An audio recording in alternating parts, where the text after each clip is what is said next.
Welcome to More Business, More Life podcast. Today I have Kyle Vamvouris with Vouris.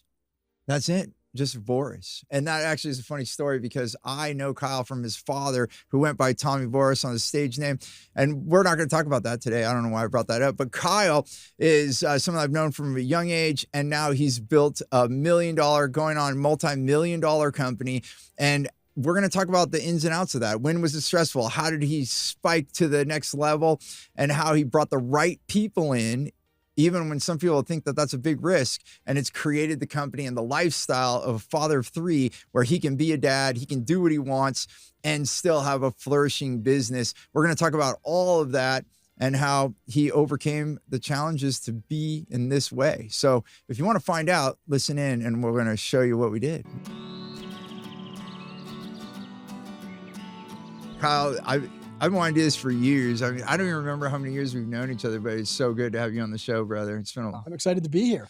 It's and the reason, like, coming on More Business, More Life, because here you are. You know, I think did I meet you when you were just starting college, or is it your last year in high school? Earlier than that. Yeah, I think it was in high school. Okay.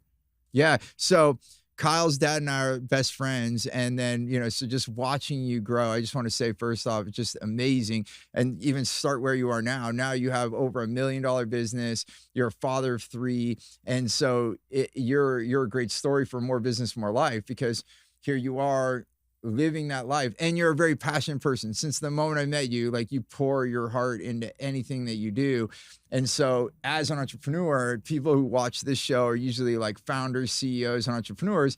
And then, you know, what happens is we start pouring into our passion and we lose sight of our life.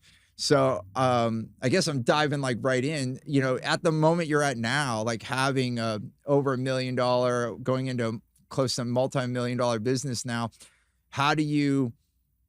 How does that work right now? Like, do you feel like, yeah, I get to be a dad and I get to have this business? Does it feel like that? It does for me today. Yeah. Okay. I mean, for a long time, like any entrepreneur knows this, there's a lot of stress and there's ups and downs, and we make a lot of sacrifices. And I found myself for a long time justifying the sacrifices as something in the future will come, which will allow me to get back to those things that I've sacrificed. So I'm going to spend less time with my kids today in order to get the business to a place to where I can earn the right to be able to spend more time. And I'm fortunately no longer in that place, but there's a lot of time I spent there where I probably made more sacrifices than I should have. But anyway, we still got here. Well, yeah, and it's good that you're here now. And that's one thing that we talk about. I think it's hard for many of us entrepreneurs to get in that we think that, because I did that too. I thought that I had to sacrifice. And I found now, and now it's been like over 30 years, which is crazy to say out loud, but I actually found it's by design. So there's still people right now that teach you have to sacrifice in order to get there. And I think we all bought into that. And right or wrong, like, I mean, I'm not saying that there's only one way even on this show, but what I've found is that it's more choice. Like, you know, that if I design how I want it to be, then it can be. And it forces me not to sacrifice, because the easy answer is to just work longer. Right. That's the easy answer. But if I say, okay, I have to get this done in 6 hours because I'm going to go play with my kids, then I actually got smarter. Right. I don't know if I'll add to that. Yeah, go for it. Maybe you don't even have to do it at all. Yeah. Right. Like, oh, maybe if I work on this for 2 more hours, then I can, or you could just not do it and you go do something else. It'll still be there. Yeah. Right. Like, it doesn't go anywhere. Yeah. And if it really matters, it'll get done. You just have to trust yourself. And I think a lot of it comes from, self-esteem stuff. And I don't know, like a fear, not belonging. I think it all comes from that place. And you feel like you have to do these things. Like, we set this criteria that's required in order to earn what we feel like the perfect life is. But we've constructed that whole thing. We've constructed what the ideal life looks like. And we've constructed all of these fake check boxes or criteria needed in order to achieve it. And the reality is you control all of that. So you can just not do the thing and go play with your kids. That's well, and we can even talk about then, how does that thing get done? We can talk about that in a minute, but I want to actually talk about the psychology for a second that you just brought up, because this often happens. People come to More Business, More Life because we also have a program, and then they feel guilty because it's actually happening, and they're like, feel guilty that they're not doing enough. Like, I've had people that are like, everything's working and they can leave their desk and they're like, wait, what? That's right. Yeah. You know, have you ever had that experience once you got like a system in place? You felt like, or were you on to the next you try to thing? fill the time. Yeah, right? yeah, you're on to the next thing, That's right.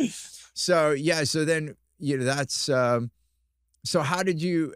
Was there a specific thing that helped you overcome it, or was it like like just constant evolution to get out of that mindset that you have to cut yourself to actually? It's a constant evolution, and I think just the more you read into this stuff, the deeper that it goes. I don't know how woo woo you want to get, but Well, as woo as we want to get, Go. like I mean, the answer is to have a result, right? So, and sometimes it takes a drastically different approach than we thought.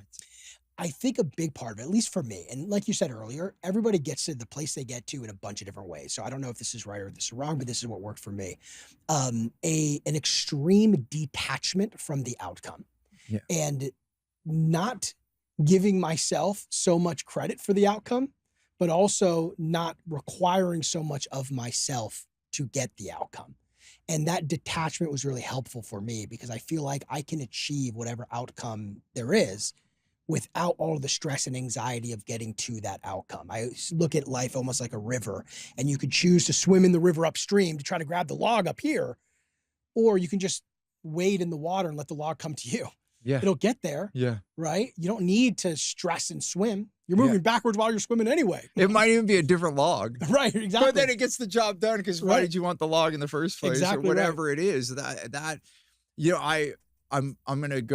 I'm gonna just like mirror this or echo it, is that I often thought like how, and I'm very detailed in some ways. So I would like map out how I was gonna go, and then it didn't go that way, and then it would freak me out. And then I would even like try to break down the detour sign that says don't go down this road, and I would try to like climb through holes or break my car to get wherever I said I was gonna go on this road. And that hurt me a lot in my 20s, trying to manage. And so what you just said is letting go of that attachment. For me, that's also like how you're going to get there, because there's a million ways to get there. And I found now with all these years that oftentimes the way to get there is drastically different than I thought.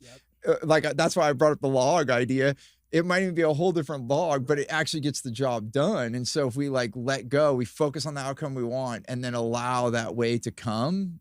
But it does sound super woo-woo and airy-fairy. Well, right, because your mind forces us to find the reason why something specifically happened. But all of like the craziest things that's happened or the most amazing things are kind of serendipitous, right? Like that's the luck factor, as if luck is like a finite resource that some people get and so other people don't. No, there's luck all over the place. The reality is you can't map it all out. You can't plan it all out. And wherever you're at is where you need to be.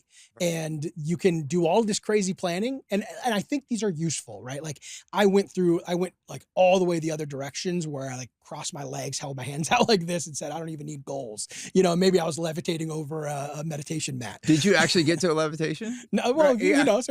Inside your mind. No, I've like levitated through forests, but I don't know if I got up. My craziest meditation story, I know I'm super digressing for a second, but I ran up a hill while I was at a workshop and I wanted to go for a run and meditate on the top of the hill. And I ran up, and when I got up there, I had 3 minutes to meditate before I had to come down and take a shower so I could get on time to the thing.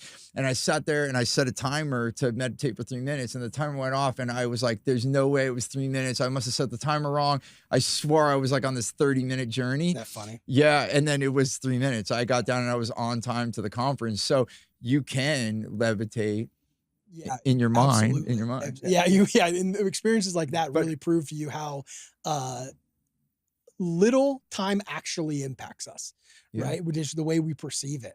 And I think we need to spend a lot more time in that space, whether it's 3 minutes or 30 minutes, whatever it is. More time in that space, I think, ultimately leads to a healthier outcome. It is mindset. I mean, that's the biggest thing. Even like with my recovery from being paralyzed, is all mindset. People ask me, how did you recover from the severity of what I was, where other people are taking like a decade or longer, or even some people I've met that haven't recovered. It's all mindset, which is hard for people to grasp. So, if like other people are listening to this, it is the letting go. So I think that's a fascinating thing. And maybe it'll be a whole theme of this whole episode, but how do you reach for what you want and let go, which is what's required, right? So you're reaching, you still reach, you still say, this is what the outcome I would like, but then you let go. And for me, I don't know, I want to say this out loud and see how it compares to your thoughts. It's kind of reaching for what I want, but letting go of the how. That's how and those are words I say out loud. I could say just let go, but then it's too big for people to comprehend. But I think for me, in my experience, it was me trying to force the how, and then that force creates that's the swimming up the river, right? And then instead, so how did you do that? I mean, I know because, and I don't know if I said this on it, but you know, like your dad and I, best friend. Well, I guess we did talk about that because we met when you were in high school. You went because of that, and your dad was like even bigger, you know, seminar junkie than one of the best, like going and always learning. So did you like have this all down, or like, did you like, how was you figuring this out? Was it, you know, how was it? Was it like so immediate at a young age, or do you think it was still a big evolution for you? I was trapped in that like drive mode for a really long time. I mean, when we had our second kid, I started my business with 2 kids, both of them under the age of 3. And my wife had no income. Okay. And it was just me. Okay. And I was like, I'm the only one who earns income. I'm starting this business, and there's no like income here really, right? I'd just gotten enough consulting clients to justify leaving the full-time job. And I'm like, okay, but I can't really pay myself because now there's business expenses and like other stuff. So I didn't pay myself for 10 months. Okay. So that's like very, very stressful. Yeah. So I spent all this time in like the drive. I need to get to this next place. I need to get to this next place. Meanwhile, you know, I'm not really focused very much on the home life. And I can look back at that now and say that was a requirement in order to have the life that I have now, where I have 3 kids. My wife actually does earn income now. She started her own business over the past year. But I could point to that. And as a rational person, I could say that was required in order to get here. Maybe that's true. Let's just say that that's true. Okay. How I felt in that moment wasn't required. And that's where I like to draw a big distinction, because oftentimes our relationship to the activity that we are doing, that we're engaged in, our relationship is what makes it healthy or unhealthy. We all know people, I mean, you for sure, who like work their ass off all the time and they're totally happy. Yes. They live a good life. Yeah. And then we know people who definitely don't work their ass off all of the time, don't have a lot of things, but are also happy. Yeah. And if we're all going for freedom, and there's some people who have it without all of the monetary side of things, and then people who have it, who have all the monetary side of things, I mean, who are we to say one is better than the other? Yeah. They got to the same outcome. Yeah. Well, and that's why a lot of people associate Gandhi with Rumi, because, and I'm not a full study of this, but Gandhi like got rid of all attachment to all things, right? And materials. And Rumi lived in a palace and drank the best wine and everything. But some can argue that they came to the same profound spiritual essence and the words of wisdom and guidance. So yeah, so I'm with you. Like it can come from all different flavors.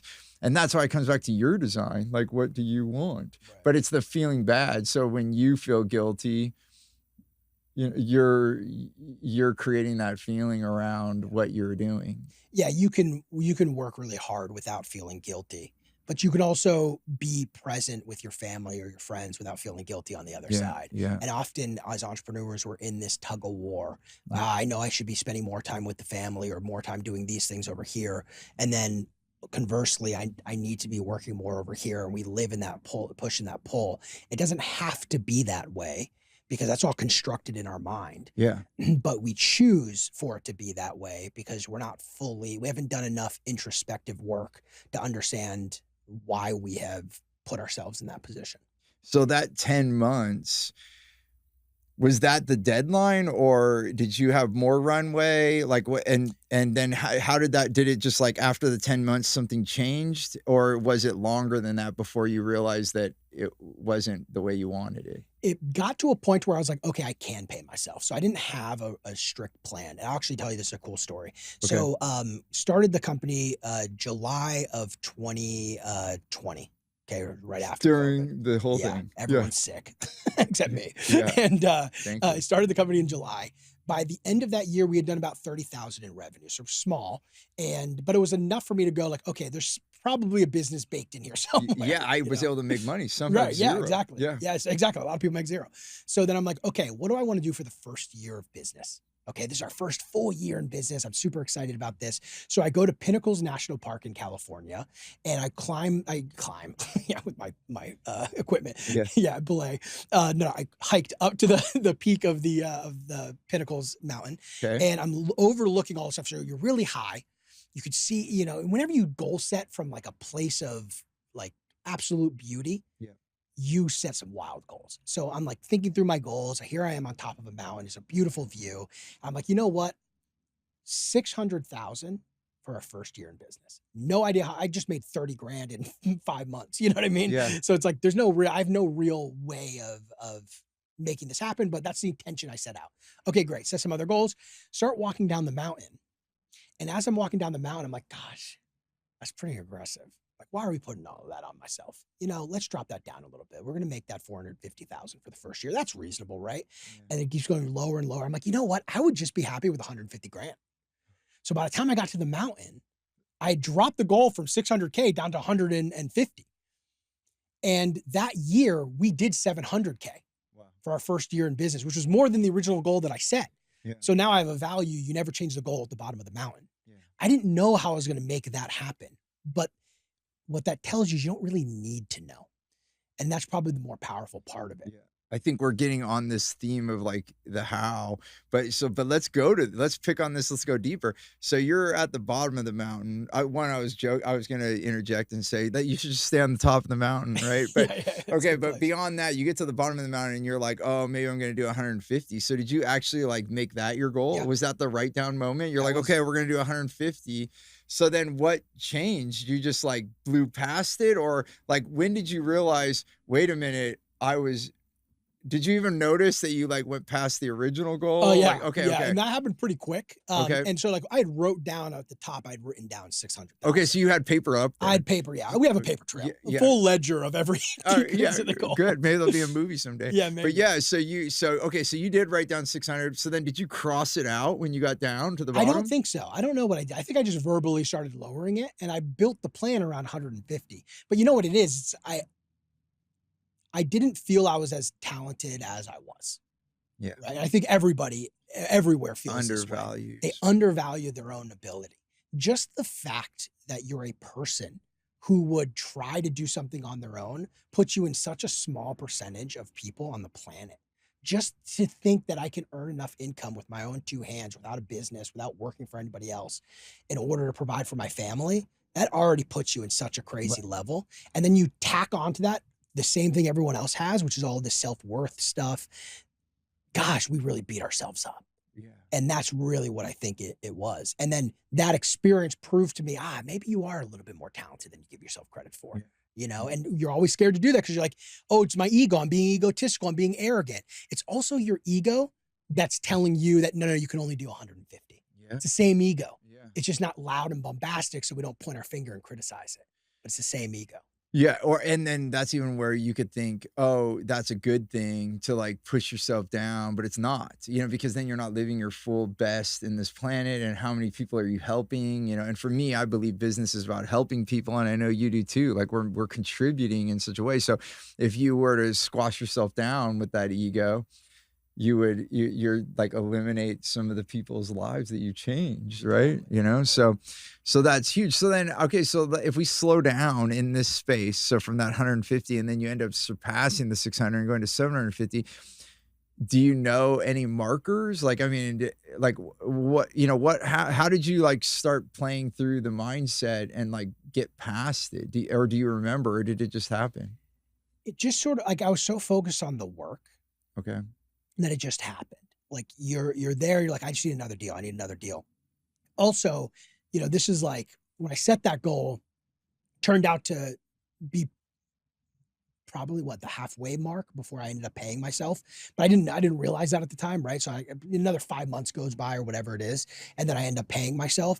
That was a big milestone because it clicked like, okay, now I can actually pay myself and I don't feel like the business is going under, Yeah. And then it's just about getting customers and servicing them. So like I had weeks where I was in 39 hours of just client meetings, let alone like film a YouTube video or something, Yeah.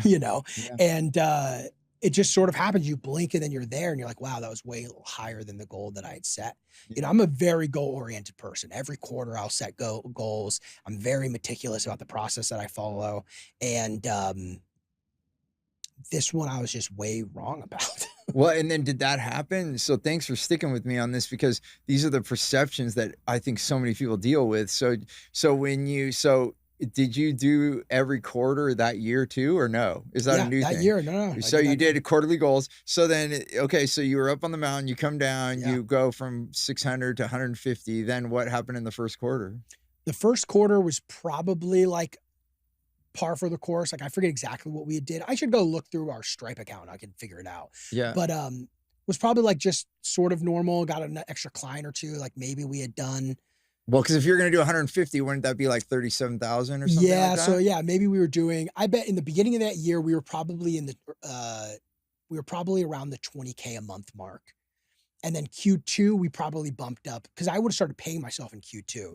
So I think we were probably in the mid 30s.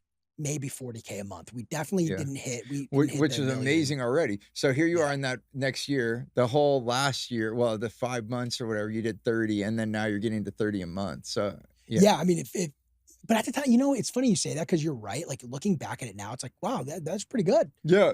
Like that's like some 5 months, 30, and now you're doing 30 in 1 month. Yeah, but I don't look back at it and remember myself really like being excited about that at all. Yeah. You know, like none of that. Like all of my focus was on other things, and such as like just like trying to close the next deal, trying to service this customer. Oh, this one's being annoying. They're trying not to pay. Like I'm just locked into all of this drama.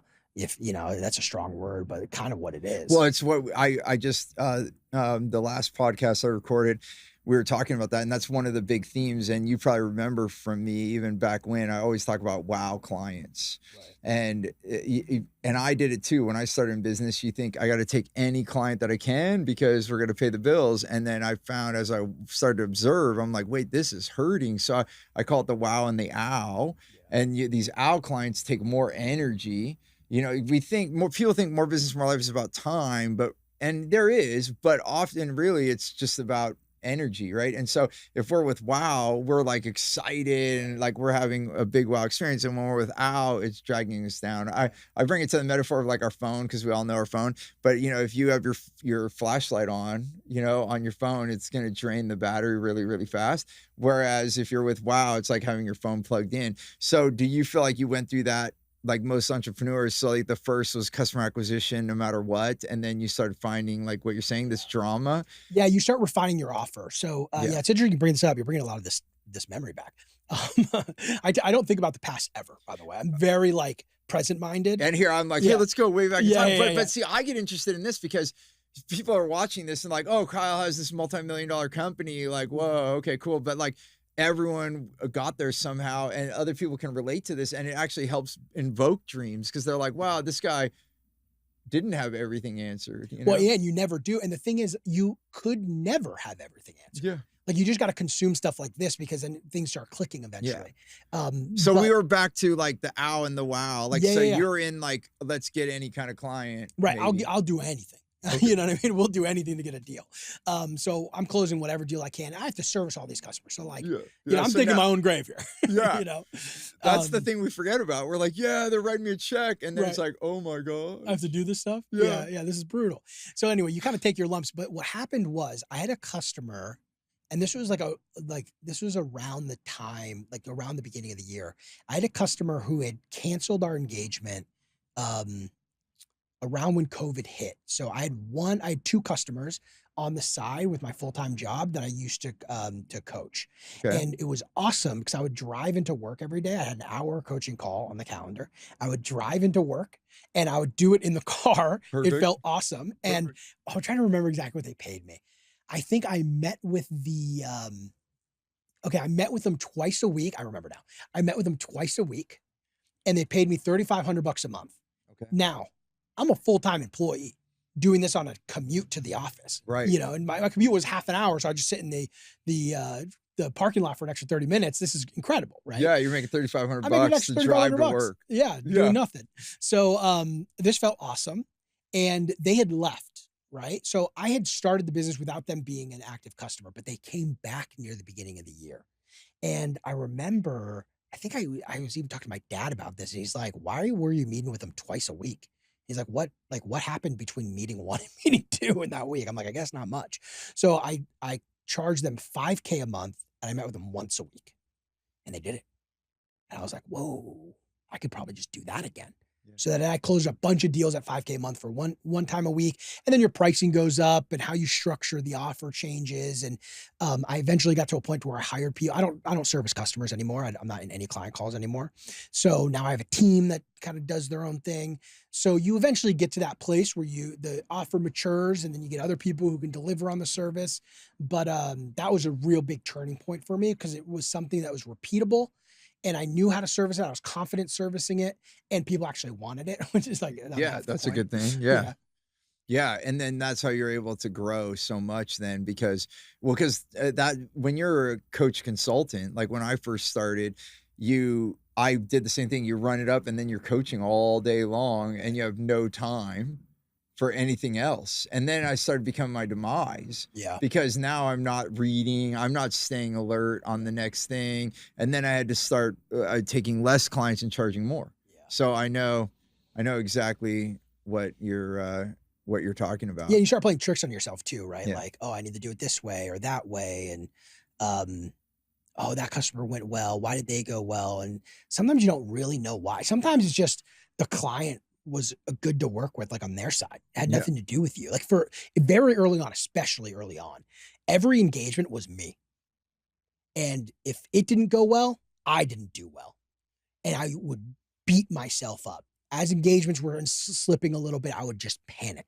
And if you look at the like entirety of the business, we had very few bad engagements, but the early bad engagements really beat me up. Really beat me Because it up. was like, if I don't do it, yeah, I'm trying to remember. I don't even know when I decided this. I had coaching. So when I first started consulting, I kind of got pushed into it because we had one, you remember like some of those marketing awards when we did the stolen NASCAR bit and all that stuff. And so people started asking me to coach, and then I got coaching right at the same time. But one thing that I learned really quickly is that I'm not the pilot.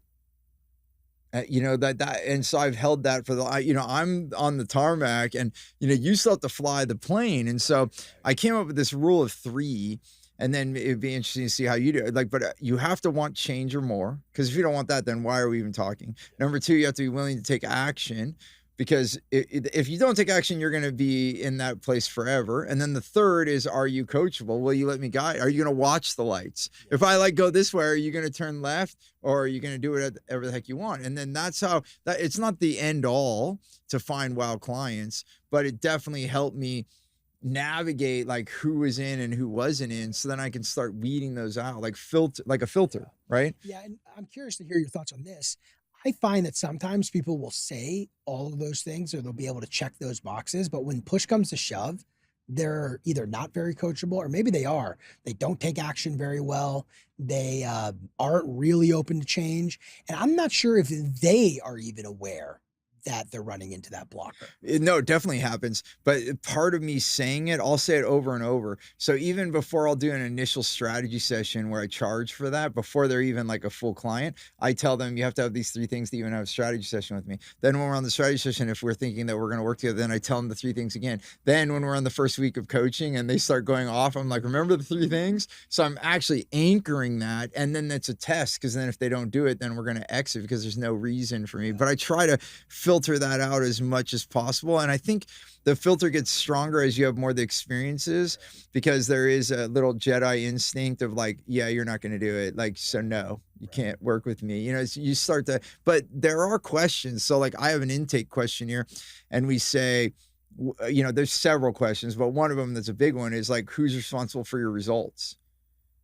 And that one's huge for me, because you'll get people saying, oh, the economy, this, oh, if my team did this, like a whole laundry list. And then those, I usually don't even take those clients. I want the one, like well, I shouldn't even say this, because now like anybody watching this, they're going to like answer because they know, damn it. No, but if they say me, then I'm like, okay, they're all in, right? They're ready for change, So it's not easy. I get what you're saying. it definitely takes practice and Well, experience. part of it is the Jedi instinct, right? Yeah. It's like, I just don't think so. Which you can learn by experience. Oh, totally. You know, it's like listening to No. music. When I first started, and this is way later in life, after I met you, I started to try to play music. I always wanted to, but you know, at first I thought there's no way. Like you hear people like can sing a certain key or whatever, and I can't. I'm not saying I could do that, right? Well, Off the top of my head. try. Yeah, let's go. Ah, yeah. So but I'm practicing with piano, doing a little bit of voice lessons, but mostly like piano. And it's amazing how your ear starts picking it up, and where you wouldn't know the difference, now you can start to see the thing. And so again, it comes back from practice. It's all practice because it becomes more and more in our mind. So coming back to that moment, so there you are, you're taking any client on. When did you realize that that necessarily wasn't a good idea? Was it in that same year or no? Oh, it was. Yeah. Okay. I mean, so I realized it was a really bad idea when that customer came back. And then I was like, oh, I have a structured offer with them. And then I looked at the engagements I was doing that was very like all over the place. And I was like, these are all a disaster and I hate them. I really like this thing. I'm just going to do more of this. And then once I sold it 2 more times, so then I had 3 customers who were on the same thing. Then it was like, oh, now I know This what is we're it. doing. This is now we're cooking. Yeah. Because now it's just a sales process, right? Like Right. if I talk to people, they will buy from me and we're in good shape. Right. And then that's all I did. Just repeated that over and over. And let's add in if they're the right person. And if they're the right Because person. then in the end, tell me if this is true, you start choosing. That's right. Right. So how does your process, is that true? Like walk us through, like, Yeah. so your process is to evaluate if it's a good fit or not, right? That's right. So our sales process is a bit unique. The first call is with me and it's very casual. It's like, are you aware that you run a company? You know, just like your normal, like, are you not a fool? So it's very like casual. I want to understand what's motivating the conversation. I'm really trying to understand if they're in a position where we can actually help them. And I also get my little finger on the pulse of if they're weirdos or not, which is what I call them. Yeah. You know, Yeah. if you're a Which, weirdo, I but don't to be wanna work. an owl client. Right. Yeah. I don't want Potential an owl client. Yeah. So that's the first step. Then next is I send them a questionnaire. Okay. That questionnaire it's way too many questions, all about aspects of their business. So we work with companies that are building their sales team. So if they're actively hiring or they have a team and isn't doing all that well, we'll work with them to like restructure, like strategy, operations, a whole bunch of stuff. Is there a certain size requirement on that? Just since you're throwing that out there? Not quite. They typically, if they're venture backed, the whole game changes. But typically for non-venture backed companies, which is the majority of our clients, if they are committed to hiring 2 reps, that's good. Or if they have a team already, then that's usually good. Yeah, But if they're like, we're going to dip our toe and like trying to get a salesperson in, that's concerning to me. I need people who are ready. That's not a good fit if it's just the CEO founder is the only salesperson. It is if they're willing to hire to get themselves out of it. Right. Correct. So if they're at the point of hiring, then it's still a good fit. That's right. Yeah, got it. Okay. Got it. Right. Okay. Okay. So that's the type of customer. So they do this questionnaire, click, gives me a sense of like, okay, you're terrible in this area, you're great in this area, gives me an idea of where you're actually struggling, just at a high level. Then they go to this gentleman on my team, Michael Fedenishin. He's been doing sales strategy and operations for like 30 years. Doing this forever. And I mean, most recently before coming to Vouris, he ran North American sales strategy at Zoom, the video tool. So this guy like knows everything. He's a wizard and knows So you way say more you than hired me. someone better than you? Way better than me. And actually, you know what? It's an interesting learning there because originally I hired someone junior to try to train him up to be like a little, Kyle minion. Horrible. Went totally wrong. So I went the other way. I just paid whatever it was. And look, I pay a lot. My head payroll's crazy, but I don't service any customers. I can sleep easy at night knowing that they're all getting service to the best that I can possibly provide because these people are so good. Yeah. So can I pick on that for a second? Yeah, let's do it. Okay. So at what point, because obviously you're in the early stages of revenue and then you're paying a certain amount. So like, did it sacrifice your salary or were you able to hold on? I mean, because you might have even paid them more than you were paying yourself potentially. They all still make more than I do. Okay. So yeah, look, you definitely make sacrifices, and I made sacrifices early on to our profitability in order to bring on people that were much more skilled than I am. Yeah. And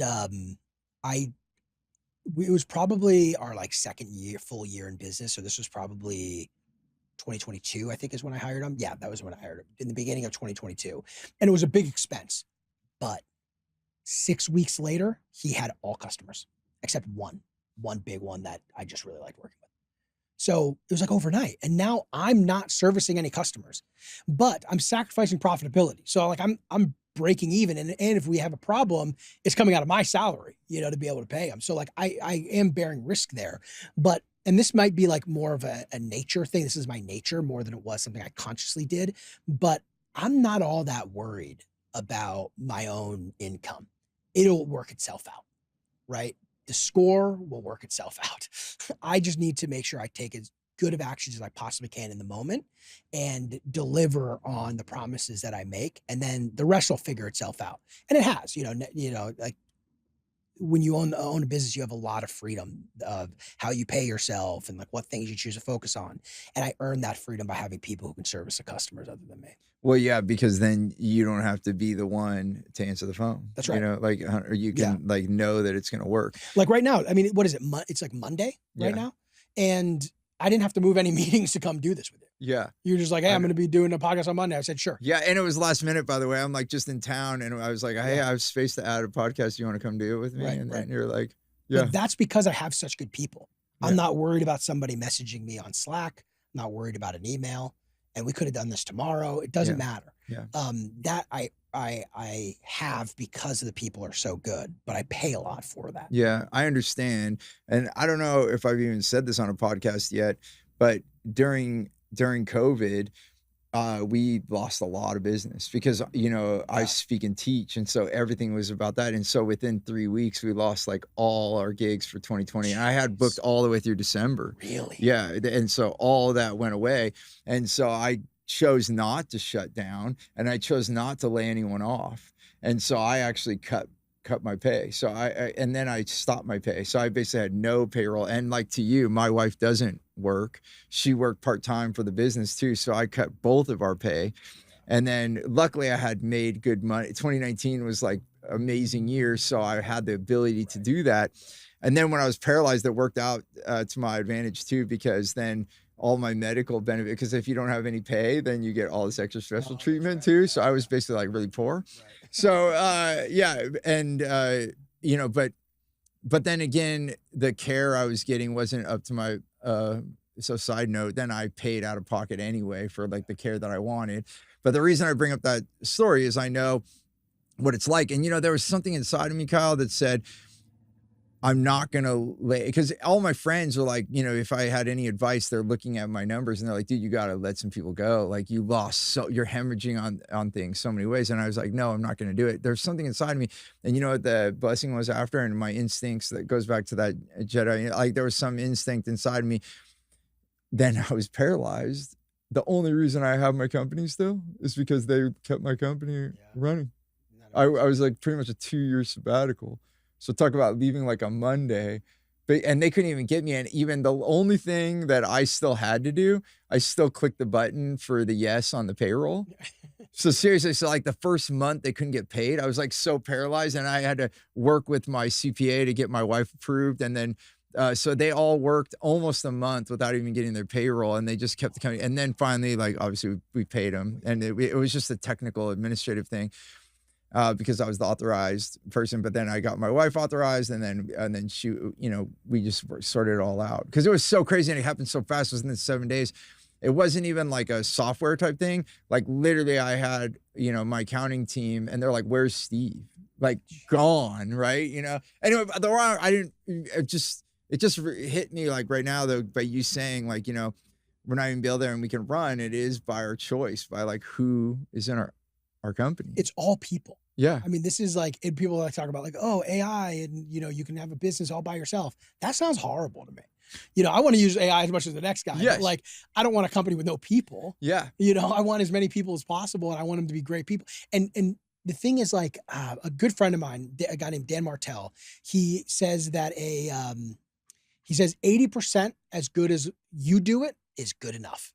So if you can find someone to do it 80% as good as you do it, that's good enough. And I totally agree with that, right? If you're giving off like a duty to somebody. But what you'll find is a lot of times they might only be able to do that at 80%, but they'll just come up with ideas and direction that you would never have thought of.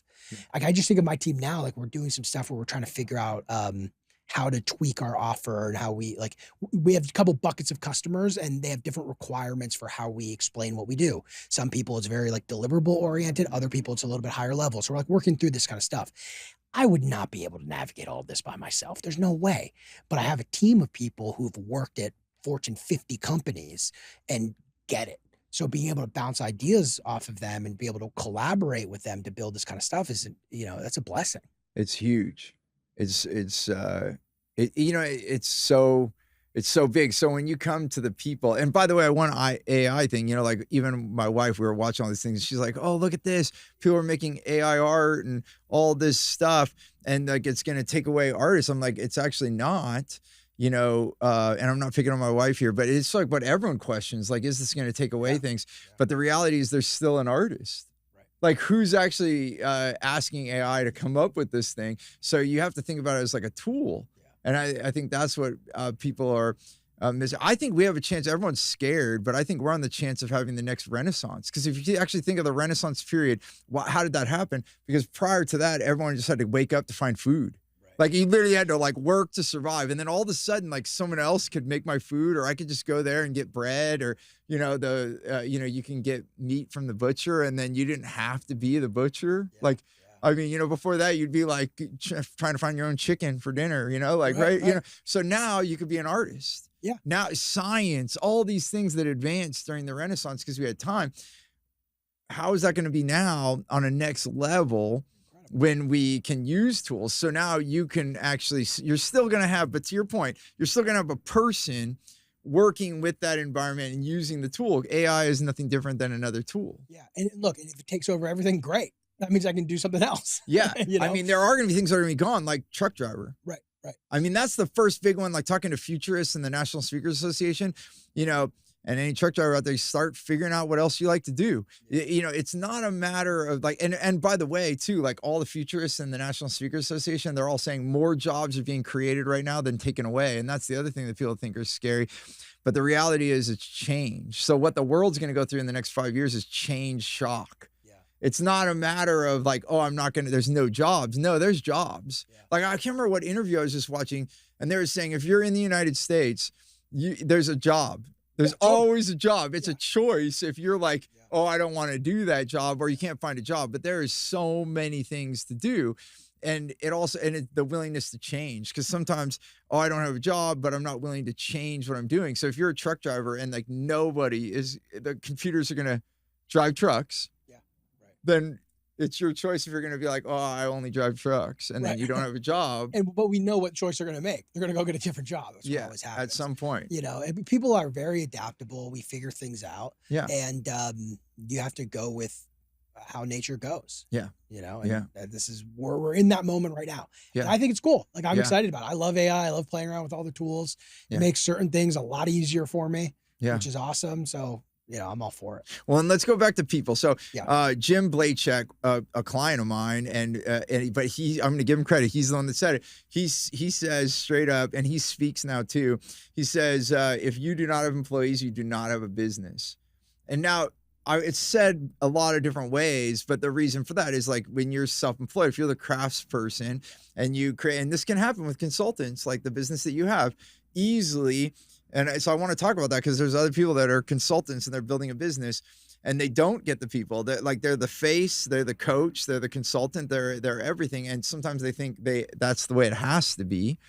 And then ultimately you're self-employed, and so that's why he says that if you don't have employees, you don't have a business, because a business, by some definitions is that it runs without you, right? So how did you already know like you were going to hire, or like when was the point where you're like, okay, I mean, did you know when you started this that you were going to have a team? Yeah, I knew I wanted to build a team at a certain point. I would say when I was telling you earlier, when I was in 39 hours of client meetings, that was the first like, this is brutal. I can't keep doing this. Yeah. That's a lot of freaking meetings, right? Yeah. So every week. Every week. It's like, I can't do anything else. Yeah. Like there were some days where it was literally, I would come in, I'd start my day at 8 a.m. And if I didn't get in there earlier than 8 a.m., that's literally all I'm doing. 8 a.m. and I would be done at like 6 p.m. and there wouldn't even be a break. I would go to the bathroom or eat if like a meeting ended early. Just so sometimes absolutely you skipped all back. that? I'll just skip everything because I had to service the customer. And that's just the kind of the cage I'd built for myself. Yes. You know, and we all have different versions. How of long cage. did that go like that? I mean, that extreme was, you know, maybe a month. Okay. So not crazy. So you caught it pretty quick. Well, yeah, I caught it very cool. But also like you built up to that, right? Because like before it was 39 hours of meetings, you know, it was 35. Yeah. It was 32. So right? it was already getting at So you. it was already getting crazy. And also I would consider myself a fairly self-aware person. And I also realize that I don't do the best when I service customers. I beat myself up a lot and I'm very anxious about like, are we delivering on the promise? So I knew that I was not the right person to be consistently delivering our service to the customer. Some customers were great and a total breeze. Others were not great and not a total breeze. And that made it very difficult for me. So I knew that I shouldn't really be the person servicing this. And if somebody wants me directly, you know, we could figure something out, but that's just not how I had to set up. Well, and let's talk about that because coaching, consulting, and that you're a personality and like you're on social media. I mean, and I don't know, because I haven't looked at all aspects of your business. Maybe you have your other team members also on social media. No, they're no. Okay. So this is a big question. Okay. This is a big question then. You know, a lot of people would say like, how do you, because when you are the personality and you're the one out there speaking and you're the one on podcasts, then the client wants Kyle. And then how do you deal effectively with that transition? This is a very easy answer. Okay. I hired people better than me. Yeah. And you show them the resume. Yes. Right. You're just like, look how awesome this guy is. Yeah. He ran North American sales strategy at Zoom. Yeah. Ashland on our team was the director of global sales enablement at better.com, which is a huge company, like 2,000 employees. I'm crazy. Yeah. I don't know if it's that much, but whatever, big company. Either way, people with incredible backgrounds. And it's like, these are the people that I've hired because they're so good. Yeah. And they're not somebody that I'm just telling you that, but in reality, like I've trained them up to be great.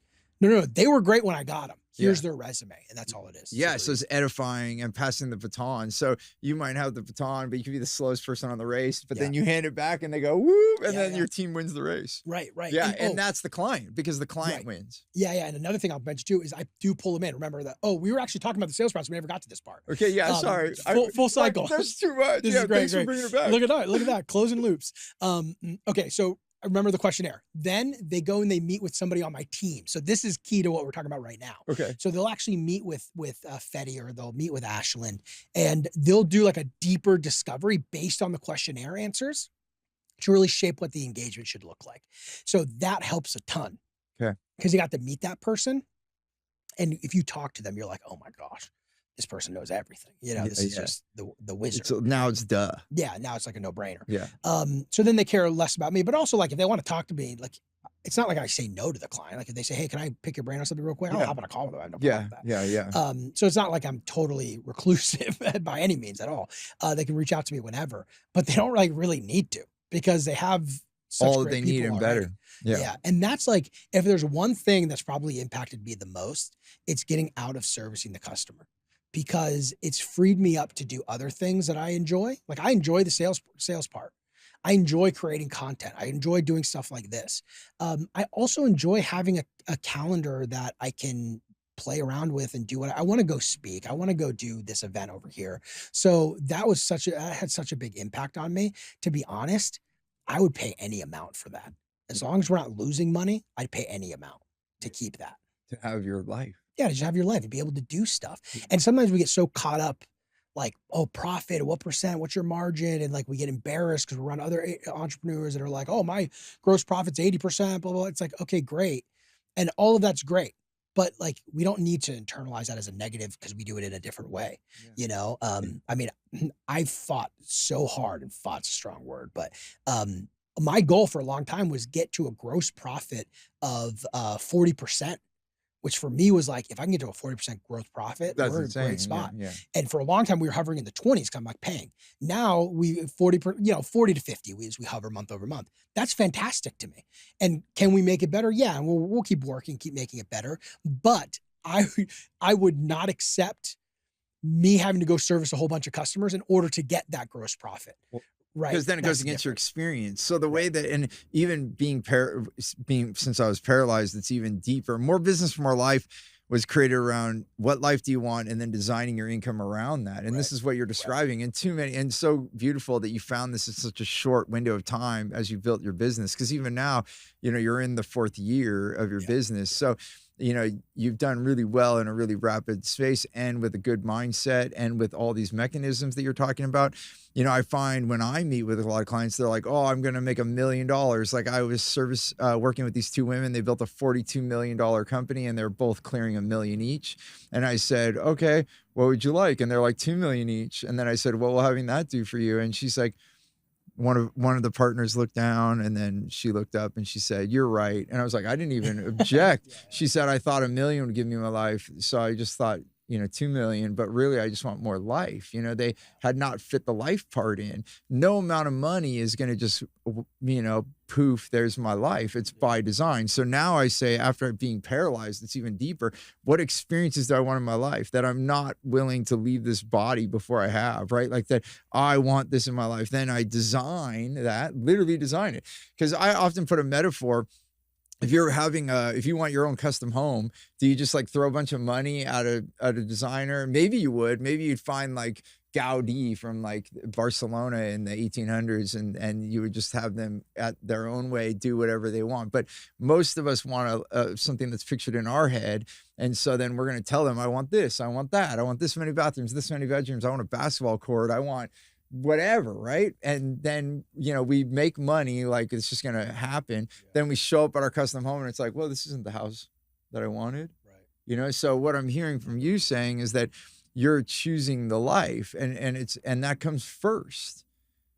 Right. And so you don't need all the money. You have the life that you are in. And even if you don't have the things around that, you being in the place and living in a place that has those things, you just get to that place. Like Alan Watts has a great whole little talk on this, where he talks about how life is not a journey. So many of us are like, life's a journey. I'm on a journey. Life's a journey. And he's like, life isn't a journey. Life's like a music thing. We're supposed to dance while the music's playing.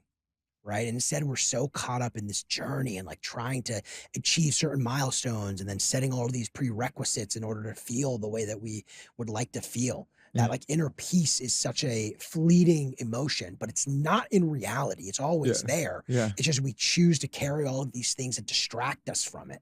And if we were to drop that and live in the place and in the mindset of that ideal life, everything else will just shape itself around it.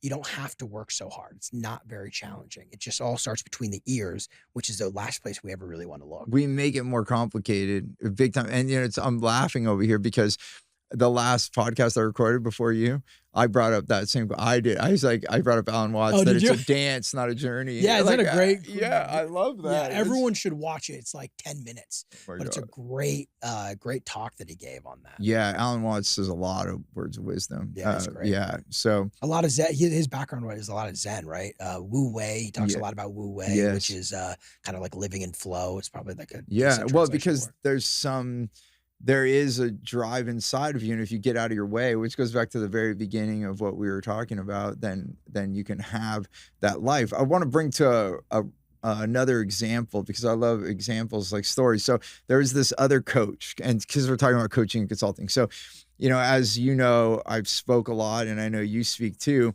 So you start seeing the same people. So I was doing a speaking engagement in Las Vegas, and there was this speaker that I've seen from time to time. We've become friends.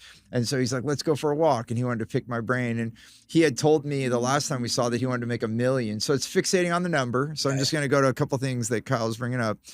Fix on the number. I need to make $1 million. And I was like, and then so I had known that. So he goes and starts telling me what's happened in the last year since we last saw each other. And he was like, oh man, it's been fantastic. I'm coaching, consulting in Sydney. I was off the coast of Europe on yachts. I've been to South Africa coaching some clients. He's like traveling all over, doing all these things. He's telling me all these great stories, how clients are taking him here and there, flying him in helicopters, all this kind of stuff, right? And then all of a sudden he gets all solemn and kind of like sad, like, and he said, and I only made 300,000 again this year, you know? And then I'm like, Oh, and then, me with my questions. I'm like, so he's like, remember I told you I wanted to make $1 million. So I'm like failing basically is like how he's coming across after he tells me all these wow stories, and the energy totally dipped. He's like on cloud 9, woo. And then he's like, oh, this sucks. And then I said, oh, so if you had $1 million, what would you do with that $1 million? And he said, oh, I'd go on yachts, I'd fly on helicopters. Like literally listed everything that he just told me he did. And I said, Boof. I like stopped. We were walking in Vegas. I stopped and I said, dude, do you just not realize what you just said to me? Like back when we were walking back there? And he's like, what? He like didn't. I said, you just told me that. What did you do this year? You went on yachts, you went on that. And he's like, oh yeah. And I said, so do you need the $1 million to do? Like, it seems like you're already living the life that you want. So here's someone that's in that life and they're not even noticing. Yeah. So this happens, like, I mean, if that can happen to someone, then it could happen to any of us. It'll never end. Yeah. He'll hit the $1 million and it'll be something else. Yeah. Because you can't, until you truly believe, we can all say it, but until you truly believe that you deserve the life that I guess you want, which I even hesitate to say because I don't even know if that's the appropriate way to think about it. I think a lot of it about releasing all of the things that you carry. But until you have that sense of I'm worthy, you'll never end that cycle. You'll never be enough. Yeah. Well, yeah, and that's why you see actors that are so depressed. They thought that becoming a star would answer that. So it could be famous, it could be money, and then you find yourself because what you're at is a surface level. So the key question I learned from one of my key mentors, Carl Buchheit, what will having that do for you? That's the one everyone should write down. You should be journaling. You're like, oh, I want that. What will having that do for you? Because then it gets into the depth of your soul. If you do that 6 or 7 times, you keep asking, oh, I want $1 million. What will having that do for you? Oh, well, I'll have the house. Well, what will a house having do for you? Oh, I'll have security. Oh, like by the end, you're like, oh yeah, I'll be secure. I won't have to worry about where my next meal is coming from. Like, okay, so you want security. Like, so the bottom thing is what we really want, and we stay at this surface level. So here's like real life examples how I also help. So we can do it in a metaphysical, we can get into our mindset of like what we really want, but then we could also be tactical on this. So a lot of times I'll have clients say, yeah, it must be nice to have a personal chef. Like that would be really nice. And then they get thinking it's like way up in the sky. I'm like, oh, how much does that cost in your area? And they're like, I don't know. Not nearly as expensive as they think. Yeah. And I'm like, have you gotten a quote?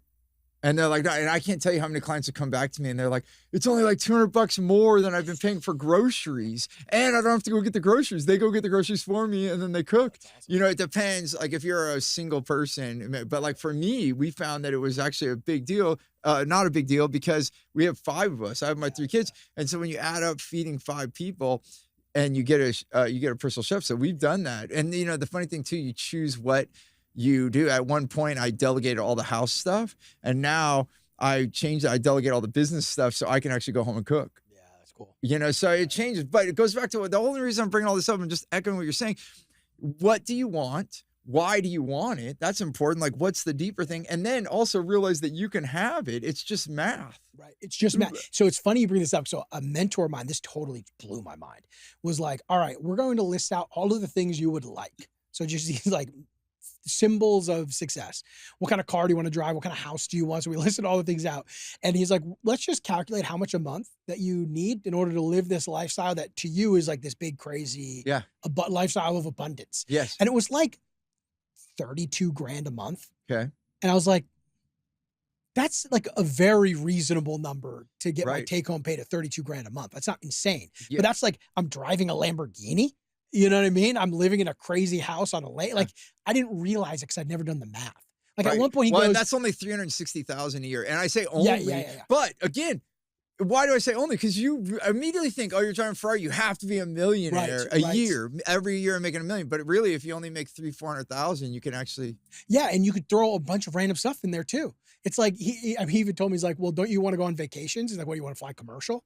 I'm like, oh no, it'd be nice to fly private. He's like, okay, well, it's $5,000 an hour, or whatever the math was. And he's like, and you'll go on how many trips a year? So he like does the math.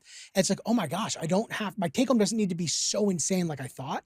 Now, of course, you want to be saving for retirement. This is just a good exercise to give you context of what that life would actually cost. So you can reverse engineer, how much do I have to pay myself to get there? And then if you release yourself of all that pressure and that stress to make that a reality, you end up in a very good place, because you're like, okay, I know what I want. I'm not killing myself over the how, and I can work to get to that place. Yes. And when you have that and you rid yourself of like the stress, you can better take advantage of opportunities that get you there. You know, I find I gain much more when I say yes to stuff than when I say no to stuff. But so much wisdom is around say no, protect your time, say no. And I think there's a value in that. But I also want to be able to say yes to random stuff that might seem a little bit outside of what I normally do. And that's sometimes where all the magic stuff happens. Well, like Steve calls you and says, come be on my podcast. Yeah. I'll just say yeah. And I do. I try to say yes to basically anything. You know, like I don't want to be on useless stuff. Like if somebody's saying like, oh, I want to, I don't know, pitch you something. Like I'm or like come spend 80 hours a week at my house to do this. You're like, no, that doesn't work. Yeah. There's still a boundary, but I get what you're saying. You're trying new things, but this goes back to like, where do you want to go? It's reaching, but then letting go of the how, and it's also tangible. Like, so we're doing the real math, which is shocking for so many people, that you can realize, okay, so how can I make 360,000 instead of some airy fairy thing, like where you're like, oh, I need to make 2 million a year and then I'm going to have a Ferrari. And now look at just even what you just said, 32,000. So that would be, I know it's gonna be more than 3. I just rounded to 30 times 12. That's 360. So, but you're going to be under 400K. And just imagine though, if you didn't do that homework and then you're like, oh, I need to go make 2 million. Right. And now how much more work? So then what is that? That's like, that's 5 times, right? So that would be 5 times the amount of income that you thought you needed. I'd panic too. Right. And then you're working your, and then let's say you achieve it, you hit the 2 million, but you're stressing out. You worked so hard. You're not even enjoying all the stuff. But if you realize, oh, I only need, and I'm again saying only because for some people they'd be like 360,000, great. I'm like happy that I'm making 75,000 right now or whatever, but it is become now achievable, and it's also done with math. And then going back to what we're saying, the way that you get there, you can keep flexing, moving and going down the river. And And if you're an entrepreneur, that shouldn't even be that extreme of a number to you. Yeah. A $2 million business should probably be able to pay you $400K a year. Yeah. I mean, I'd be surprised if it couldn't. Yeah. You know, but a lot of times you're not going to take that pay, right? You're going to find other ways to do things with it. Like, because you think you can't. Right. Because you think you can't. Yeah, well, and then you think I have to have a $10 million business to have the Ferrari. But what if you had a $2 million business, you're paying yourself $400,000, you have everything that you want, and you could just stay there if you want. Now there is a problem of stagnation, but well, good people around you, you're forced not to stay stagnant, right? Yeah. Like if you have really good people, like what is it? You build the people to build the business. Yeah. You know, you hire really good people, they'll build an incredible business, and you can find more good people to add to that equation. You just keep doing that over and over and over again. Well, you know, my family, we're Italian immigrants, and we're on the East Coast, and my grandfather, they're all mechanicals. They're really good with their hands. So that's how they got recruited to Silicon Valley. And so they all worked for Hewlett Packard. At one point, I had 10 aunts and uncles that worked at Hewlett Packard, including my father.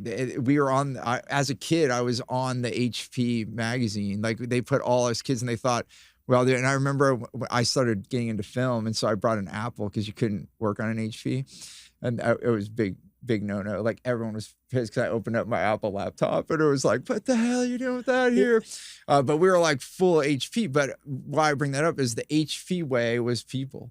All they did was focus on hiring the best engineers. And that's why then they built computers for medical and all these things. And that's how they were the behemoth. I mean, that's why Steve Jobs went to HP to pitch them to have personal computing. And by the way, they said, no one will ever have a computer in their house. They actually said that in the meeting. My dad was there. That's what they're so, and that building where it was, my dad always said, that's where Apple One is now. So Steve Jobs, like Apple literally bought HP's land where they are now. So it's full circle. Some people don't know that, but the reason I, bring all of that up is that you're, Well, actually, I just got so deep in the story, I forgot the exact. I thought you were gonna come up with that. I know. I was like, oh, I was on a flow with that. Where was it? Where were we? What did you say right before? I'm not sure. I was just engrossed in the story. So engrossed in the story.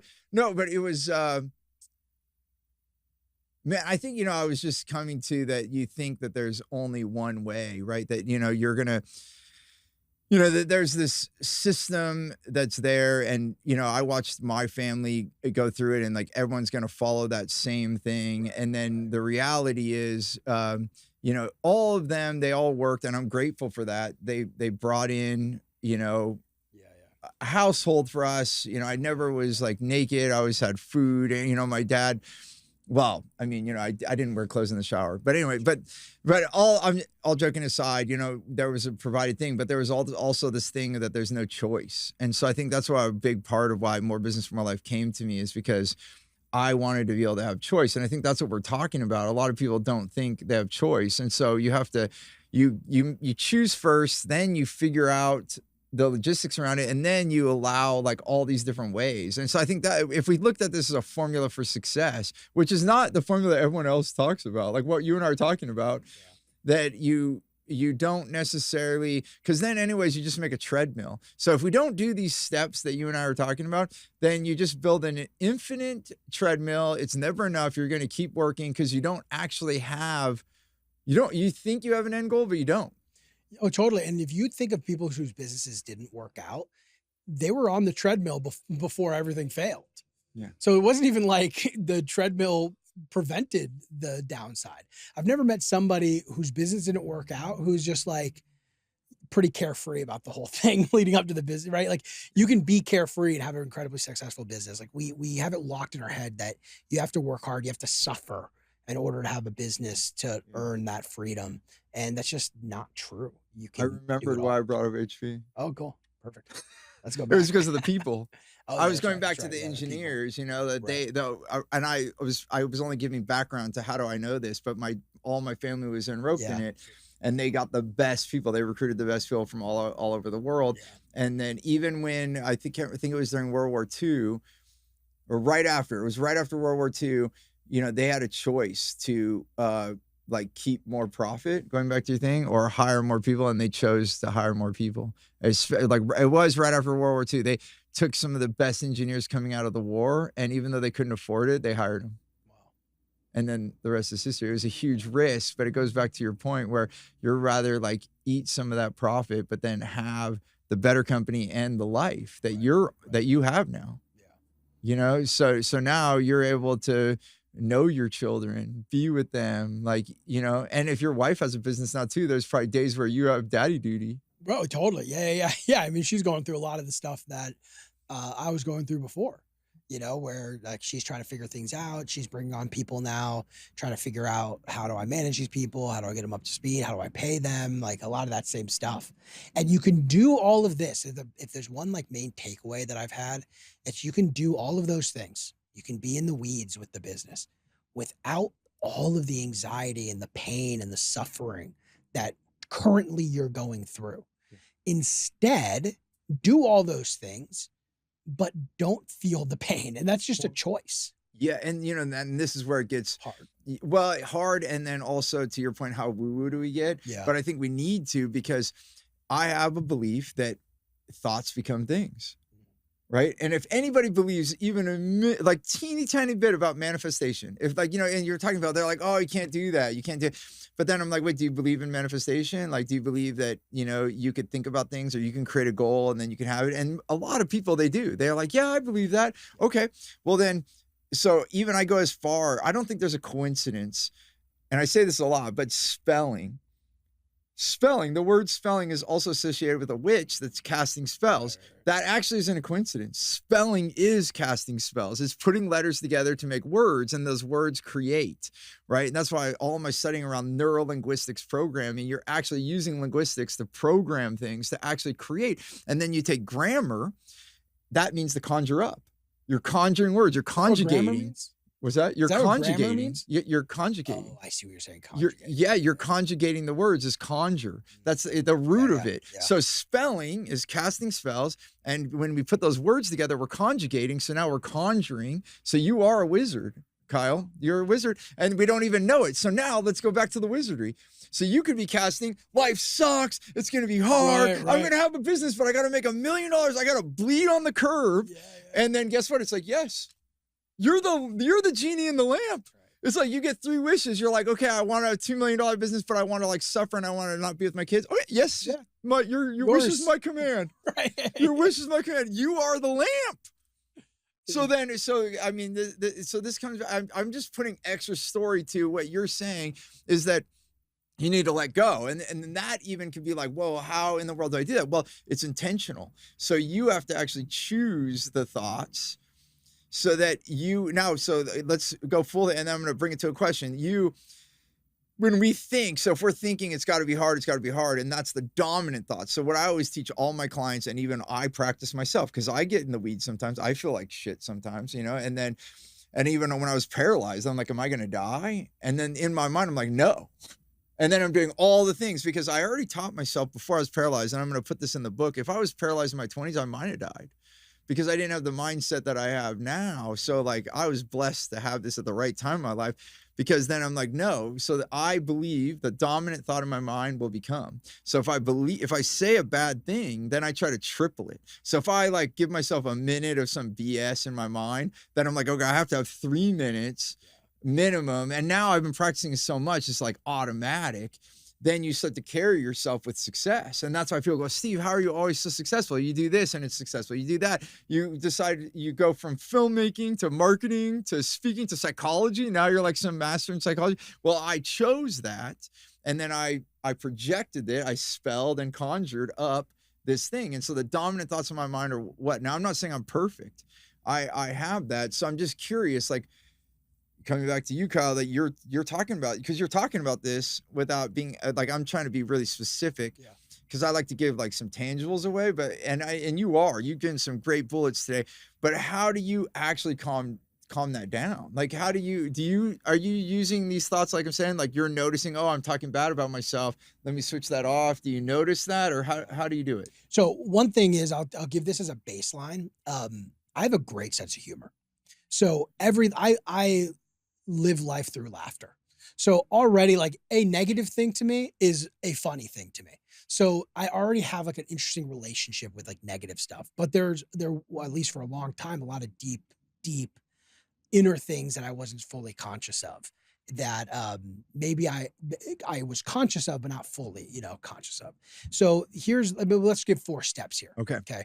I love steps. All about, people love steps. And this is actually an anecdote from Buddhism. So some people might find it familiar. There are 2 arrows. The first arrow is something that happens to you.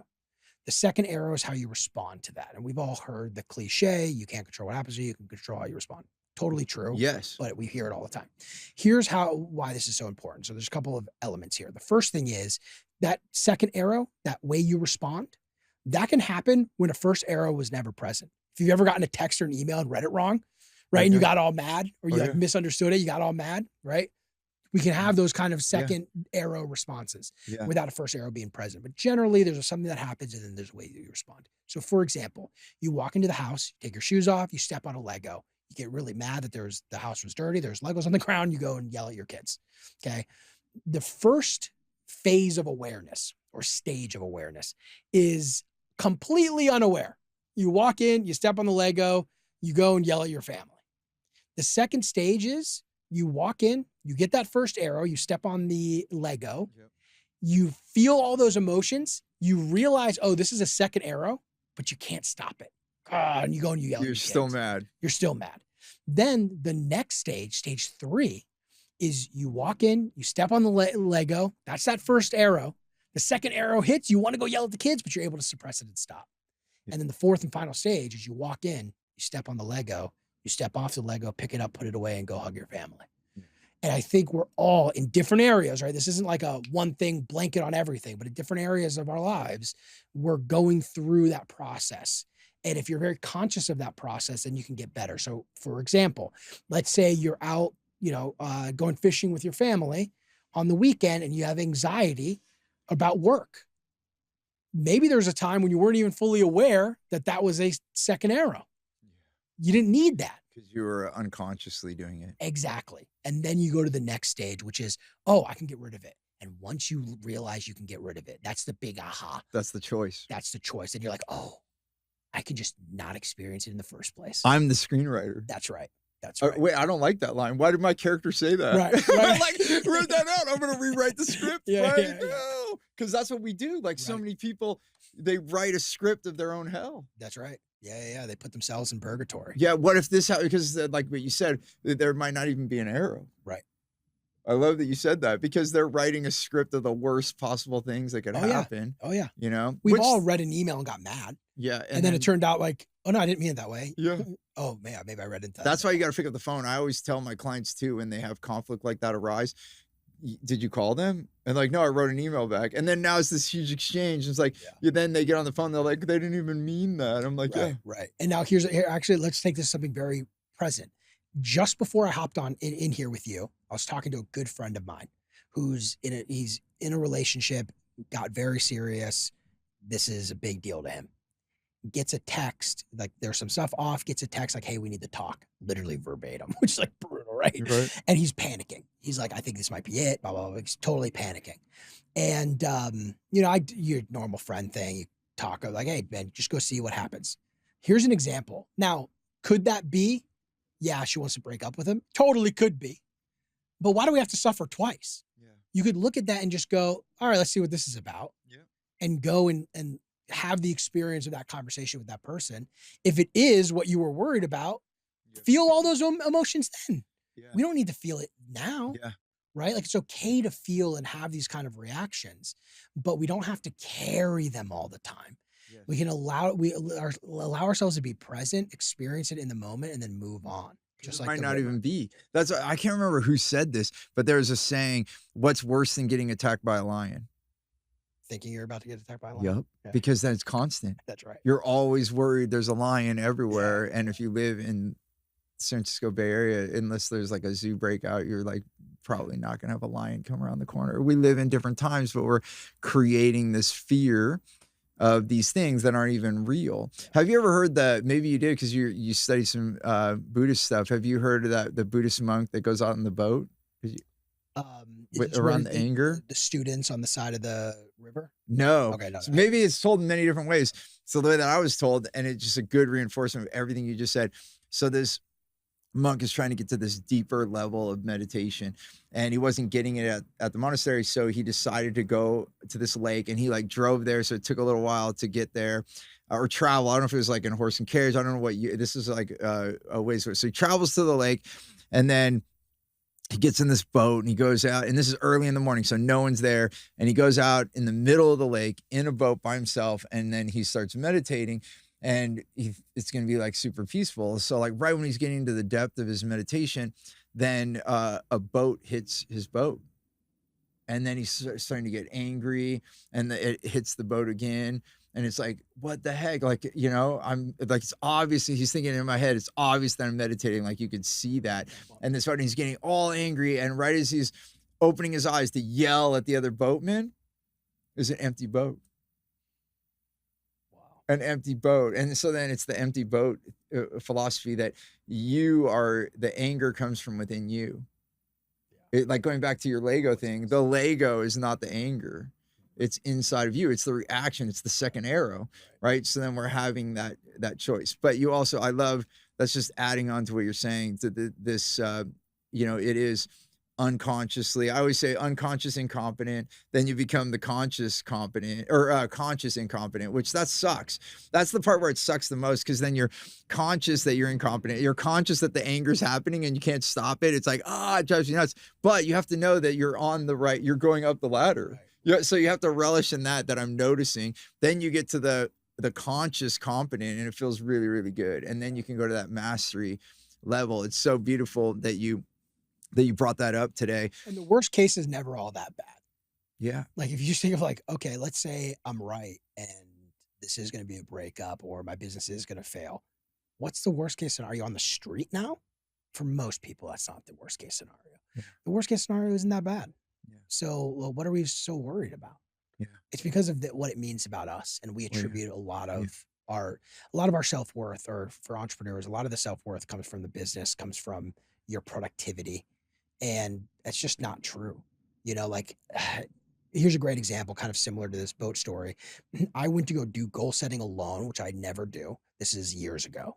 I went to go do goal setting alone, and I went to Yosemite. I was like, I'm going to go hike Yosemite by myself. I'm going to set goals by myself. I never do. This is going to be incredible. I hated every minute of it. I was like, this sucks. I'm walking up this like hiking trail. There's no one to talk to, so I was like so bored. And I'm walking, I go to the goal setting thing. I kind of like rush it. Like, I don't even feel like being there. And I got a hotel for the night. So like, I'm there, I go to sleep, whatever. I wake up, I just drive home the next day. And it just was nothing like I was expecting it to be. Yeah. It's because I couldn't stand being there alone. Yeah. I know. And then there's so many other areas of our lives where we accept that. And we're like, I just don't, be alone with myself. Oh, it's not what I want. Now I could totally do that. Totally appreciate it. I can go sit in my car right now and meditate. I don't mind if a boat's hitting me, but that's just a different, Have you ever it's read The hard. Diamond Cutter? Yeah. No, actually, no. Okay, well, that would be a good one. You'll totally dig it. But it's a Buddhist philosophy in the diamond business. The guy, and there's a whole big story too. I won't get into the whole thing, but it's a phenomenal book. But that he brings that up, and other people in different studies of meditation will bring that up. When you're alone, you're going to go through stuff. You're actually going to dislike it at first because it's going to bring up stuff inside, right. And stuff's starting to bubble up, and you're not ready to deal with it or want to, and so you'll have it. So I did this year for the first time. I got a yurt out Mount Shasta, and I was 4 days by myself with nothing to write with, nothing. Just water. So I water fasted for the 4 days, and I had no interaction with anyone but a fire. So I felt like, what's that movie with, was it Tom Hanks with the ball? Like, yeah. I was literally talking to the fire. It was like my only friend. And I was like, but then I just used that. I was like, let the fire take, and it's a great transformation. And obviously I was coached. I had a mentor guide me through this, but the fire was my symbol of transformation. So it was a transformative experience for me to give everything that no longer serves me to the fire and speak it to the fire, and then to take from the fire the power, because fire is powerful, to take all that new parts of me. And so I walked into a circle. So I had a circle with rocks that we built around the yurt. I couldn't go outside the circle. And then I was, I had indoor and outdoor, so I could have both, but then no one around me. So I didn't see any people. I didn't look anyone in the eye. And that was the first time I've gone that extreme. And that was 4 days, but some people do that. And the Diamond Cutter, they suggest to do that for 2 weeks. 2 weeks every year he did. So every year he did 2 weeks, but then he came and solved business problems he never would have thought. It's a little different. Like people talk about Bill Gates, he would go read all these journals for a week, his think weeks or whatever. But this guy takes to the next level. Like, don't do anything, but then just trust that all the answers will come. And it was like massive change in my life and in my business right now. And, I was just coming out of a 2-year sabbatical. So I felt like I did a 40-day, I wanted to do a 40-day water fast, but I was also restarting my company at the same time and like only drinking water for 40 days. And I know 2 people that have done that and they couldn't function. They just like literally had to take 40 days off, and just do that. And I was like, okay, I'm not ready to do that. So I did 40-day extreme kind of cleanse. And then I ended with 4 days of water and solitude. Anyway, I wasn't expecting to tell that whole story, but you invoked that in me. And like, I'm not saying go out and do that right away. I mean, you know me, I've been in personal growth the whole time. I've known you since you were in high school, and it took me all these years to get the guts to like, it was hard, but it was hard. Like, you're like waiting for it to end. The first day you're like, where's the 4th day? But by the end it was like profound. And it's crazy. It was the last half day. So the last half of the 4th day that it felt like I got a computer chip and stuck in the back of like the Matrix. It was like stuck in the back, and I was like, all these downloads. And then I wasn't allowed to journal through the process that I accepted until after. So then after that, I spent the whole next day journaling, and I wrote like a 6-page letter to my wife and mailed it to her because she wasn't even in the same state with me, but I knew she needed it right away. So I overnighted a letter and then a little note to each of my kids. But it was most profound in my relationship. So I went there to like relaunch my business, and I ended up relaunching my relationship. Your whole self. with my wife though. I actually, the biggest download was that I needed to almost do a renewal of vows. So then immediately I planned a weekend with my wife right after that. But it's, again, the path is different. Yeah. And I you went would never there, have known that. yeah, but it helped my business because then my relationship got healthier and then my business got healthier. Yeah. And we say that like, oh, if these other areas of your life are going well, then your business life will go better. Like, I think everyone understands that intellectually, but there's a big gap between intellectually understanding something and knowing something to be true in your heart. And I don't know, like, you might have been able to sit down and think logically and go, yeah, if my relationship is in this new level, then these other areas are going to improve. But that's very different from going and having the experience that you have and coming out of it with that kind of clarity. It wasn't my intention. Right. And I didn't even think that was going to, and then by the end of that day, I'm like, I have to do this. Right. Like, I left there and I have to write a letter to and the urgency, I was like, I need her to have and I didn't want to speak it. If I was in person, if I was there, I would have spoke to her eyes.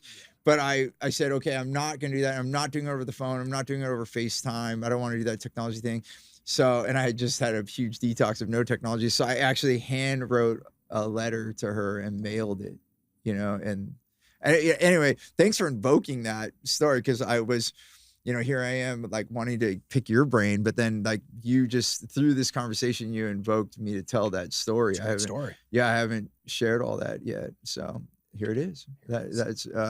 It's amazing. I guess what would be like out of this 4-year journey, what would be one of the, just because we're getting close to the end, like just some peak shout outs. Like, so in the 4 years, what's one of the biggest things that produced the biggest result that you didn't expect? Like, a shocking thing, like, holy crap, that worked, or like, just something that you didn't think would occur, but it did, and it created a great result. I would say I underestimated how impactful friendship is with business relationships. Because a lot of times we talk about business networking as we're networking in order to grow our business. There's that like expectation that this will help me improve my business. And the business relationships for me that have been the most profitable are the ones that I've just became really good friends with the other person. Yeah. And it's like a friendship first type of thing. And that was like pretty surprising to me. I love that you said that, because I feel like a rogue operator in the fact that I do that too, Kyle, because most people say, I don't do business with friends and family. And then I always, my response has been since a young age, it was all so whack. And I didn't say this out loud when I was young, because I was much like you. I started my business young, and then, luckily I could always grow facial hair, not this big, but I would always try to act older because I was around all these older people. But it was so odd to me that people would say that, because in my mind, I'm like, do you hurt people? Like, why would you not work with your family? That means that you have to keep a distance between the people you love and the people you work with. That always seemed odd to me. So I'm the complete opposite. I'm a big ball of love. I'm like, and actually I don't know if I even told you this since we last talked, I added to my core values love. Like, love is our number one core value, that we love, that we include everyone and everything. We try, how we can. Right. But the thing I guess I'm coming to, I love that you just said that, because that's part of my philosophy, that it's the relationship first and the business second. And I believe that's created the success that I have. Whereas people try to keep a distance from their client. It's crazy. It's like a complete reverse. Like, when people say that and they're so true to it, they're like, oh, do not do business with your relationships or your loved ones. And I'm like the opposite. Yeah. I mean, how do you react to that? Like, when you, I look at it differently too. I mean, I think all there is the relationship. So like, to put arbitrary rules on it just seemed odd to me. If I come from let me try to be close with this person. If it's somebody I enjoy being around and we connect, like, why would I let business get in the way of that? I'll just be as close as I can. If we want to do stuff, we'll do stuff. If we don't, we won't. It doesn't matter. Yeah. But I think a lot of times we put pressure on ourselves to hit certain goals and milestones. And I think that's the concern, is like, gosh, I want to achieve this so bad that I'm worried of destroying a relationship in pursuit of it. When in reality, I think this is the byproduct of pursuing the relationship. And if you look at all the data, when you put people on the planet first, you win. I mean, I always go up to Patagonia. They're like a multi-billion-dollar company now that's private. I mean, in textiles, that's unheard of. You would have gone public, you would have lost control of the company. And now the founder, did you know that they made instead of selling the company like Whole Foods did, I got to interview John Mackey. He sold to Amazon, but Patagonia said, we're not doing that. So they created a trust, and even the family gave up his children and his partner, they all gave the company to a trust, and they created a board of advisor. And now the company is owned basically by a nonprofit. They call it something else, but it's a trust. And then their board, their guiding board makes sure that Patagonia's job is to be profitable, only for the sole purpose of cleaning rivers, mountains, like doing all the environmental change that Patagonia has been known for. So it's literally a company owned by the world, is what the founder said when he finally gave it to a trust. So these crazy, you might think crazy, insane things can actually happen. And I guess I bring all that up in a big way to say, for me, it's the love and the relationship first, and then the profits follow. Yeah, I mean, isn't the cool part of getting to different parts, like get different, I guess, stages in your career, the people you get to be around when you're in those stages, right? Like, it's always the most fun. When we were kids, we used to hang out with our friends and play card games. Yeah. Then you go to college and you're worried about other stuff. And like every time you progress at a different level, whether it's like up, down, it doesn't matter. It's always the people you're around that make that so exciting. 100%. So just double down on that. That's how we even know each other, because I thoroughly enjoy hanging out with your dad. Yeah. And then and then you came along, and you're like super fun to hang out with, and you were always so helpful, and your passion, like you had it such a young age. It doesn't surprise me. So like all your success, I'm like, duh. Like, I don't know if you felt that, but I'm like, of course Kyle's going to be successful because of who you are, brother. And you always did. You always cared. You showed up all the time caring. And that goes right to the end of this conversation, caring about people. And then the results, the reason you have millions of dollars in clients is because you care. And even that's why, just go back to what you said, you drove you nuts when you were the sole person taking care of the client, because you cared that much. That feeling that you felt was because you cared. You wanted the result more than the client did, probably. Yeah, probably. Yeah. Wow. What an adventure, brother. What an adventure. Like, I'm so excited to see where you're going to go next.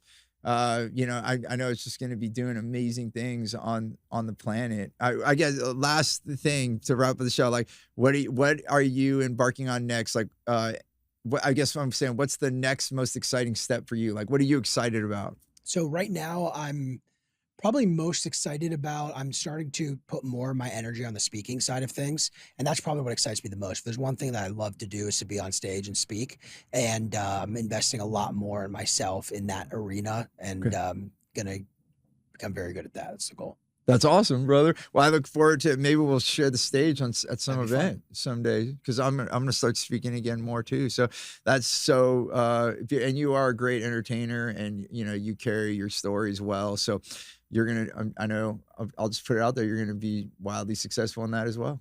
Good spelling. Yeah. I'm going to spell and conjure that up for you. Thank you. Well, thanks so much for being on the show, brother. Thanks for having me. This was a lot of fun. It's my pleasure. Well, and thank you for watching, or if you're watching this or you're listening to it, however you're digesting it, thanks for tuning in. And if you are on our newsletter, reply and tell us what was the most valuable part of this episode, or if you have any questions for myself or Kyle. We respond to our newsletter when you hit reply. Yes, I know that sounds crazy, but we do. And if you're not on our newsletter, then all you have to do is text WOW, WOW, to 72,000. So 72000, and you text WOW, and it'll prompt you to join our newsletter. It's free, and then you'll get up to date on all these stories, and then you can interact with myself and my team. And yes, we read and respond. So love to have that in your toolbox. And as always, until our next episode, remember, choose gratitude and create freedom. Thanks for listening to the More Business, More Life podcast. I hope you got value. And if you did, we have so many more things for you at stevenapolitan.com. You'll be able to connect with us on social media. We are active. You can ask us questions. I look forward to having you on the next show. Until then, remember, choose gratitude and create freedom.